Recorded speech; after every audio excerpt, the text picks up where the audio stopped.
Welcome to my YouTube channel. তো আজকে আমরা যে টপিকটা পড়বো অ্যানসিয়েন্ট হিস্ট্রির মধ্যে, সেটা হচ্ছে ব্রোঞ্জ যুগ। এই ব্রোঞ্জ যুগের থেকেই কিন্তু যে বিভিন্ন যে সভ্যতা, প্রাচীন বিশ্বের যে বিভিন্ন সভ্যতা, সেখান থেকেই সেই ক্লাসগুলো একে একে করবো। যেমন মেসোপটেমিয়া, মিশর। যারা পিএসসি অ্যাসিস্ট্যান্ট মাস্টার বা মিস্ট্রেসের জন্য প্রিপারেশন করছো তারা তো জানোই, যারা অলরেডি কিন্তু সিলেবাস একটা দেওয়া হয়েছে ইন্ডিকেটিভ নোটিসের সাথে, সেই সিলেবাস রয়েছে। সেই সিলেবাসে কিন্তু এই চ্যাপ্টারগুলো কথা বলা হয়েছে। তাহলে স্বাভাবিকভাবে আজকের যে টপিকটা শুরু হচ্ছে বা আজকে থেকে আমরা যে ক্লাসটা শুরু করছি, এরপরের ক্লাসগুলো কিন্তু খুবই ইম্পর্টেন্ট হতে চলেছে। আর ভিডিওগুলো যথেষ্ট গুরুত্বপূর্ণ। তার পাশাপাশি বলবো, যারা 9, 10, 11, 12 অর্থাৎ এসএলএসটি হিস্ট্রির জন্য যারা প্রিপারেশন করছো তাদের জন্যও কিন্তু এখানে প্রচুর ইনফরমেশন রয়েছে। তার পাশাপাশি যারা প্রাইমারি, আপার প্রাইমারির জন্য প্রিপারেশন করছো তাদের জন্যও কিন্তু এই চ্যানেলে প্রচুর ভিডিও রয়েছে, কারণ এই চ্যানেলে হিস্ট্রির সমস্ত টপিকে একসাথে কভার করানো হয়। তো চ্যানেলে ফার্স্ট টাইম ভিজিট করছে, তাহলে যারা করছো তারা কিন্তু অবশ্যই চ্যানেলকে সাবস্ক্রাইব করো। আর সাবস্ক্রাইব বাটনের পাশে থাকা যে বেল আইকন রয়েছে সেখানে অল ক্লিক করো। তাহলে যখনই আমি কোনো নতুন ভিডিও তোমাদের জন্য আপলোড করব, তার নোটিফিকেশান তোমাদের কাছে চলে যাবে। আর যারা অলরেডি চ্যানেলে রয়েছে তাদের যদি ভিডিও ভালো লাগে, ভিডিওকে একটা ছোট্ট লাইক করো, তোমার বন্ধুদের সাথে বেশি করে শেয়ার করো, যাতে আমার রিচ আরও বেশি করে তোমাদের কাছে পৌঁছয় এবং আরও ভালোভাবে যাতে আমরা প্রিপারেশন করতে পারি। এর পাশাপাশি যারা রাজ্য টেট অর্থাৎ প্রাইমারি, আপার প্রাইমারির জন্য প্রিপারেশন করছো, টেট রিলেটেড যদি কোনো কিছু তোমাদের প্রিপারেশনের দরকার, তাহলে আমার যে মেন চ্যানেল রয়েছে সেখানে তোমরা জয়েন হতে পারো। এই মাসের শেষ থেকে কিন্তু নতুন করে অলরেডি টেটের জন্য কিছু প্রিপারেশন অলরেডি আগে থেকে করানো রয়েছে, এবং তার পাশাপাশি আবার নতুন করে 2025-কে টার্গেট করে আবার নতুন করে ব্যাচ এই জানুয়ারির শেষ থেকে শুরু হচ্ছে। তোমরা চাইলে সেখানেও জয়েন হতে যেতে পারো। তো চ্যানেলের লিঙ্ক ডিসক্রিপশানে রয়েছে, সেখান থেকে তোমরা দেখে নিতে পারো। তো চলো আজকের টপিক শুরু করা যাক। প্রথমেই যেটা দেখবো যে ব্রোঞ্জ যুগ। এর আগে আমরা প্রস্তর যুগ দেখেছি, সেখানে প্রাচীন প্রস্তর যুগ, মধ্যপ্রস্তর যুগ, নব্য প্রস্তর যুগ, সেগুলো সবই অলরেডি করা আছে। তার বৈশিষ্ট্য কী, সেখানে কীভাবে মানুষের জীবনধারাতে পরিবর্তন এসেছিলো, সবই রয়েছে। তোমরা চ্যানেলের প্লেলিস্ট থেকে সেগুলো দেখে নিতে পারো। আজকে আমরা যেটা শুরু করব সেটা হচ্ছে কিন্তু ব্রোঞ্জ যুগ। এই নব্যপ্রস্তর যুগের একদম শেষ পর্যায়ে এসে কিন্তু মানুষ বিভিন্ন ধরনের ধাতু, প্রধানত তামা আবিষ্কার করে, এবং তামা আবিষ্কারের পর ধরেই কিন্তু মানুষ তৈরি শুরু করে ব্রোঞ্জ। প্রধানত তামা আর টিনের মিশ্রণ ঘটিয়ে ব্রোঞ্জ তৈরি করা হয়। এই নব্যপ্রস্তর যুগে যখন মানুষ আগুনের ব্যবহার শিখেছিল, এবং সেই আগুনের ব্যবহারকে কাজে লাগিয়েই কিন্তু পরবর্তীকালে তারা ধাতু শিল্পে উন্নতি ঘটিয়েছিল। তো কীভাবে কী হয়েছিল বা ধাতুর আবির্ভাব হওয়ার পরে মানুষের জীবনযাত্রায় কী কী পরিবর্তন এসেছিলো, আজকের ক্লাসে আমরা সেগুলোই মূলত দেখব। তো ব্রোঞ্জ যুগ মনে করা হয় আজ থেকে প্রায় খ্রিস্টপূর্ব 3500 অব্দে মানুষের সংস্কৃতি ও সভ্যতার ক্রমবিবর্তনের কিন্তু ব্রোঞ্জ যুগের আবির্ভাব ঘটেছিল। এই ব্রোঞ্জ যুগ হলো তাম্রপ্রস্তর ও লৌহ যুগের মধ্যবর্তী স্তর। মানুষের প্রথম আবিষ্কৃত ধাতু কি? তামা।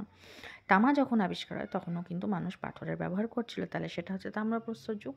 এবং তারপরে মানুষের জীবনের সবথেকে গুরুত্বপূর্ণ আবিষ্কার কি বলা হয় আগুনের পরে, সেটা হচ্ছে লোহার আবিষ্কার, এই লৌহ যুগ। এই দুটোর মাঝখানে যে যুগ চলেছিল, যেটা পুরোপুরি ধাতুর যুগ ছিল, সেখানে প্রস্তরের পাথরের ব্যবহার প্রায় কমে গেছিলো বলা যায়, অথচ লোহার ব্যবহার শুরু হয়নি। সেই মধ্যবর্তী পর্যায়টাকে বলা হচ্ছে কিন্তু ব্রোঞ্জের যুগ।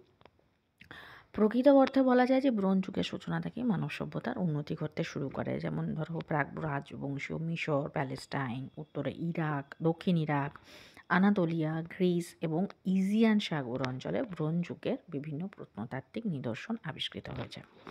এই সময় মেসোপটেমিয়ার আক্কাদীয় সাম্রাজ্যের রাজা সারগানের ব্রোঞ্জ নির্মিত মাথার প্রতিকৃতি এক্ষেত্রে বিশেষ উল্লেখযোগ্য অবদান রাখে। ঠিক এক্স্যাক্টলি কত তারিখ সেটা বোঝা না গেলেও মোটামুটি যেটা ধরা হয় যে খ্রিস্টপূর্ব 3500 অব্দ এরকম সময়ে ব্রোঞ্জের আবিষ্কার হয় বা ব্রোঞ্জ সভ্যতার শুরু হয়।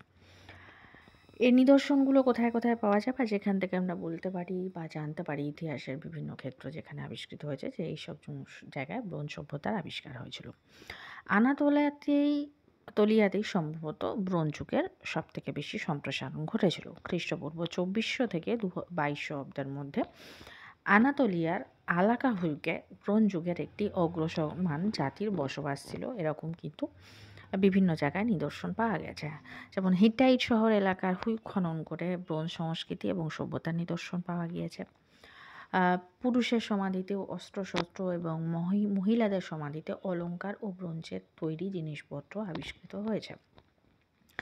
এছাড়াও উপাসনা ও ধর্মীয় আচরণের ক্ষেত্রে ব্যবহৃত বিভিন্ন ব্রোঞ্জের জিনিসপত্র আবিষ্কার করা হয়েছে।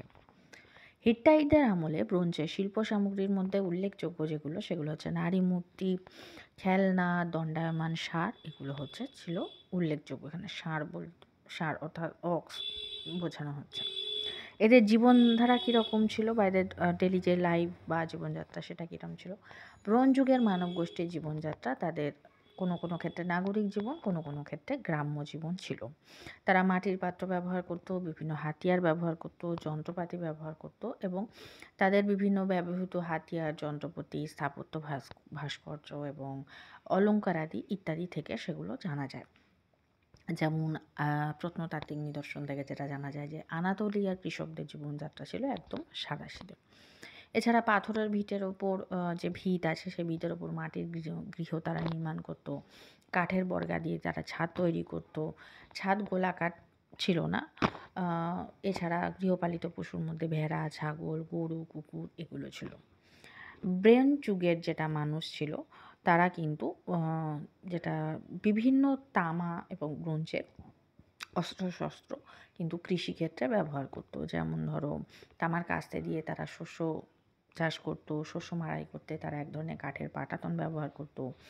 ঝুড়ি বা কুলো দিয়ে তারা শস্যের তুষ ঝাড়ত। ব্যাসাল্টের তৈরি জাঁতার সাহায্যে গম, যব ইত্যাদি পিষে আটা তৈরি করত। ত্রিকোণাকার মাটির যে চুলো রয়েছে তাতে রুটি তৈরি করত। এছাড়া এই সময় কিন্তু প্রদীপ জ্বালাবার প্রথা ছিল এবং মৃত ব্যক্তিকে কবরস্থ করে তার সৎকার করা হতো বা অন্ত্যেষ্টিক্রিয়া করা হতো। এখানে যে জিনিসগুলো বলা হয়েছে দেখো, ঘর তারা অর্থাৎ গৃহ নির্মাণ করতে শুরু করে দিয়েছিল। পোশাক তৈরি তো আমরা এর আগেই দেখেছি, কিন্তু সেটাকে আরও উন্নত কিভাবে তৈরি হয়েছিল সেটা দেখা দিয়েছে। তামার অর্থাৎ ধাতুর জিনিসপত্র কিভাবে তৈরি হচ্ছে সেগুলো কিন্তু এখানে দেখো ছবিগুলো জুম করলে দেখতে পাবে সেরকমভাবে কিন্তু অর্থাৎ মোটামুটি ধাতু শিল্পের একটা প্রচলন কিন্তু সেই সময় তৈরি হয়েছিল। তা এর গুরুত্ব কী, অর্থাৎ এই যে নতুন যুগ শুরু হলো তার গুরুত্ব কী ছিল? নবপ্রস্তর যুগের শেষ ও নগর সভ্যতা পত্তনের অন্তর্বর্তীকালে মানুষ তামা ও ব্রোঞ্জের হাতিয়ারসমূহ তৈরি করে তাদের অগ্রগতিকে ত্বরান্বিত করেছিল। অর্থাৎ যে নাগরিক গ্রাম্য সভ্যতা থেকে নাগরিক সভ্যতার যে গতি সেটাকে ত্বরান্বিত করেছিল এই ব্রোঞ্জ সভ্যতা। ধাতু গলাবার পদ্ধতি আবিষ্কার করা এবং তামা ও ব্রোঞ্জ দিয়ে বিভিন্ন নতুন নতুন দ্রব্য যেগুলো ছিল সেগুলো তৈরি করার ফলে এ যুগের মানুষের ধাতুবিদ্যা সম্পর্কে জ্ঞান বেড়েছিল, তাদের এই সম্পর্কে যথেষ্ট অভিজ্ঞতাও বেড়েছিল। ব্রোঞ্জ যেহেতু অল্প তাপেই গলে যায় তার ফলে তাকে ঢালাই করা সহজ হয়। ব্রোঞ্জ তামার তুলনায় অনেক বেশি কঠিন। ব্রোঞ্জ ব্যবহারের মধ্যে দিয়ে মানুষ কিন্তু পরবর্তী যে যন্ত্রপাতি, নির্মাণ যন্ত্র, অস্ত্রশস্ত্র এগুলো তৈরির দিকে কিন্তু তারা এগিয়ে গিয়েছিল এবং বলা যায় যে একটা সময় তারা কিন্তু এই দিকে যথেষ্ট নিপুণতা বা কুশলতা পেয়েছিল এবং শ্রেষ্ঠত্ব অর্জন করেছিল সেটাও বলা যায়। এক্ষেত্রে কিন্তু এই ব্রোঞ্জ যুগ আবিষ্কার হওয়াতে যেরকম এর ইতিবাচক প্রভাবগুলো ছিল তার সঙ্গে কিন্তু কিছু নেতিবাচক প্রভাবও পড়েছিল। যেমন ধরো নব্যপ্রস্তর যুগে কৃষকদের অনৈতিক এবং অপচয়কারী কৃষি প্রযুক্তি কৌশলের ফলে জমি দুষ্প্রাপ্যতা বেড়ে যায়। জমি অধিগ্রহণের প্রতিযোগিতা এবং অস্ত্রশস্ত্র সেগুলো অর্থাৎ জমিকে যে বেশি শক্তিশালী সে বেশি জমি অধিগ্রহণ করতে পারবে এবং যে বেশি জমি অধিগ্রহণ করতে পারবে তার কাছে তত বেশি সম্পত্তি থাকবে। এই যে সম্পত্তির ওপর মালিকানার যে মনোভাব সেটা তৈরি হয় এবং তার জন্য একটা সময় তাদের মধ্যে একটা ক্ষমতার অর্থাৎ আমাকে বেশি শক্তিশালী বা ক্ষমতাশালী হতে হবে এই একটা মানসিকতা ধারা এবং তার ফলে কিন্তু অস্ত্রশস্ত্রের প্রয়োজন কিন্তু বাড়তে শুরু করে। এর ফলে সমাজে একটা শাসক শ্রেণীর সৃষ্টি হয় যারা ব্রোঞ্জ ধাতুর বিনিময়ে কৃষকদের কাছ থেকে প্রচুর পরিমাণে উদ্বৃত্ত শোষণ শুরু করতে থাকে। কোনো জায়গায় ভয় দেখিয়ে, অস্ত্রের ভয় দেখিয়ে, কোনো জায়গায় প্রাণের ভয় দেখিয়ে তারা কিন্তু অর্থাৎ সমাজে আস্তে আস্তে কিন্তু শ্রেণী বিভক্ত সমাজ শুরু হয়। নতুন ব্রোঞ্জ শিল্প একটা যুদ্ধপ্রবণ অভিজাত শ্রেণীরও জন্ম দেয় বলা যায়। কারণ কি, যখনই তারা ক্ষমতা পাচ্ছে, জমি অধিগ্রহণ করছে, তাদের মধ্যে প্রতিপত্তি বাড়ছে, অন্যদের ওপর শাসক করছে, তাহলে একটা সময় কী হয়, মানুষের চাহিদা ক্রমশ বৃদ্ধি পেতে থাকে। প্রথমে একটা গ্রাম দখল করলো, তারপরে মনে হলো আমার কাছে একটা ক্ষমতার দ্বারা যদি আমি একটা গ্রাম দখল করতে পারি তাহলে আমি কেন আর একটা গ্রাম দখল করতে পারবো না। এইভাবে তাহলে কি হলো, তার পাশাপাশি অস্ত্রের চাহিদাও বাড়লো। তাহলে আমি যদি ক্ষমতার দ্বারা করতে পারি তার মানে কি হচ্ছে, একটা যুদ্ধপ্রবণ একটা অভিজাত শ্রেণী জন্ম দিল। এবং ব্রোঞ্জ ধাতু প্রাথমিক প্রাথমিকভাবে বা বস্তুগত অর্থে ব্যবহৃত হতে থাকে কৃষি এবং অন্যান্য উৎপাদন প্রণালীকে বাদ দিয়ে। অর্থাৎ প্রথম দিকে যেটা উৎপাদনের কাজে ব্যবহার হলো, পরবর্তীকালে সেটা কিন্তু কিসে দাঁড়িয়েছিল, ক্ষমতা দখল করার বিনিময় হিসেবে দাঁড়ালো। এই হচ্ছে ব্রোঞ্জ যুগের মোটামুটি যে ধারণা সেটা। এরপরে আমরা যেটা দেখব যে এই যে বললাম যে ব্রোঞ্জ যুগে নাগরিক সভ্যতার উদ্ভাবন হয়েছিল, যেটাকে ইতিহাসের ভাষা নগর বিপ্লব বা আরবান রেভলিউশন বলে। নেক্সট ক্লাসে আমরা সেটা আলোচনা করব। তো ভিডিও যদি ভালো লেগে থাকে তাহলে অবশ্যই ভিডিওকে একটা লাইক করো, যারা চ্যানেলে নতুন চ্যানেলকে সাবস্ক্রাইব করো, আর সাবস্ক্রাইব বাটনের পাশে থাকা যে বেল আইকন রয়েছে সেখানে অলে ক্লিক করো, তাহলে যখনই আমি কোনো নতুন ভিডিও তোমাদের জন্য আপলোড করব তার নোটিফিকেশন তোমাদের কাছে পৌঁছে যাবে।